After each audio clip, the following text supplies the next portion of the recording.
The paradox of self-amendment.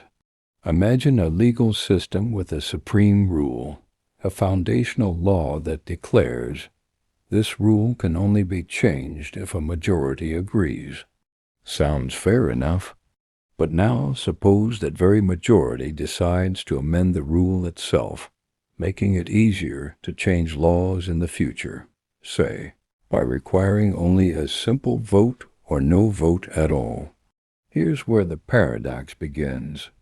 If the original rule truly cannot be changed without a majority, then it shouldn't be possible to rewrite itself in the first place. But if it is changed, then clearly it was never truly unchangeable to begin with. This creates a strange loop. We're left asking, can something declare itself untouchable and still be changed from within? This paradox shows up in legal systems, constitutions, and even philosophical logic. Many laws claim to be fundamental or absolute. But if those very laws can be changed using the system they themselves created, are they really absolute? Let's take it further. What if we create a logical system that includes a rule saying, this rule cannot be changed? Now, what happens if we find a contradiction in that system and need to revise the rule? If we can't, the system may be broken forever. If we can, then the rule was never truly fixed. There are different ways people try to make sense of this paradox. 1. Hierarchical laws. Some legal theorists argue that there are levels of laws. Higher-level laws, like constitutions, might require special procedures or thresholds to change. They sit above regular laws and aren't as easily amended. 2. Self-referential loops. Others point out that allowing rules to change themselves creates a self-referential loop. A law can change itself, which changes the process of changing it, and so on, possibly spiraling into logical contradictions or infinite regress. 3. Practical reality. And then there's the real world. Even the most untouchable laws, like constitutions, can be changed if enough people want it badly enough. So maybe the paradox isn't a paradox at all, just the illusion of permanence in a world where nothing is ever truly absolute. And this doesn't just apply to law or philosophy. It has implications for artificial intelligence, too. What if you design an AI with a core directive? Do not alter your base programming. But one day the AI updates itself, rewrites its rules, and continues evolving. Did it break its own laws, or was the ability to change always hidden within the system? The paradox of self-amendment reminds us systems, no matter how rigid they seem, always carry the seeds of their own transformation or destruction. The Abilene Paradox. Imagine a family sitting together on a hot summer afternoon. Someone casually says, "Why don't we drive to Abilene for dinner?" No one is actually excited about the idea, but one by one, they all agree. Why? Because each person assumes the others want to go.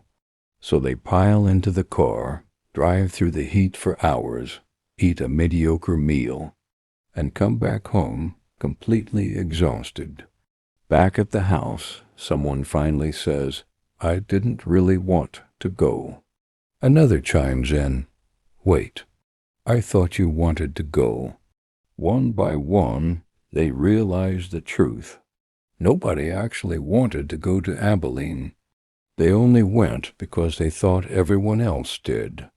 That's the Abilene Paradox, first described by management expert Jerry B. Harvey. It's when groups make decisions that no one truly supports, simply because everyone assumes the others do, and no one wants to be the one to speak up.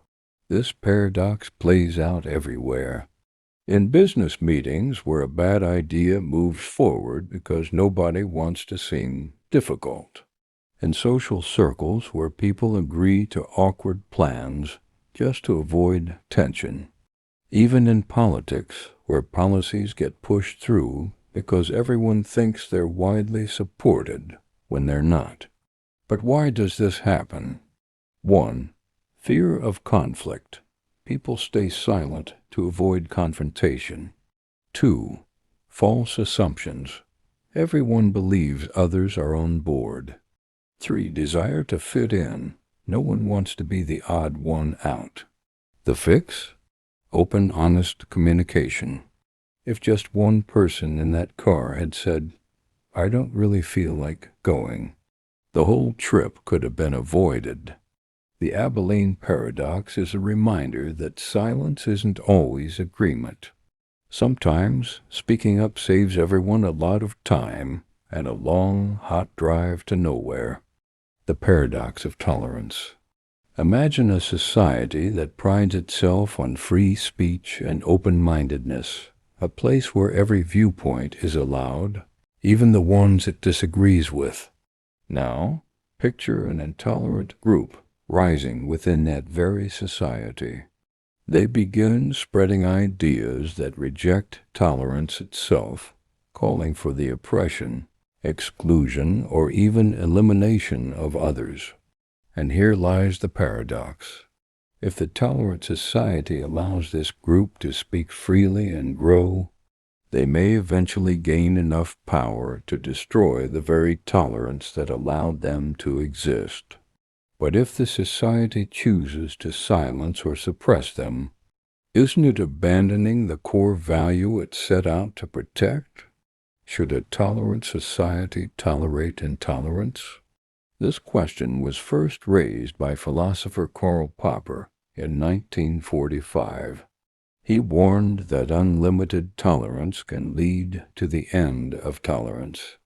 If we permit those who seek to destroy tolerance to act freely and without resistance, they will eventually succeed and crush the freedom of everyone else. In other words, tolerance must have boundaries. A truly tolerant society must refuse to tolerate the kind of intolerance that threatens the safety, dignity, or existence of others. Just as freedom of speech does not include the right to incite violence, tolerance does not include the right to promote hatred that aims to erase tolerance itself. We see this paradox unfold in the real world. In politics, when extremist groups exploit free speech to spread dangerous ideologies. On social media, where hate is masked as just an opinion. In legal systems where governments struggle to balance liberty with protection. So where do we draw the line? Should we defend all speech, no matter how destructive, in the name of freedom? Or must we accept that some limits are necessary to protect the very values we hold dear? The paradox of tolerance doesn't offer easy answers, but it forces us to ask, what are we willing to risk to defend what makes us free?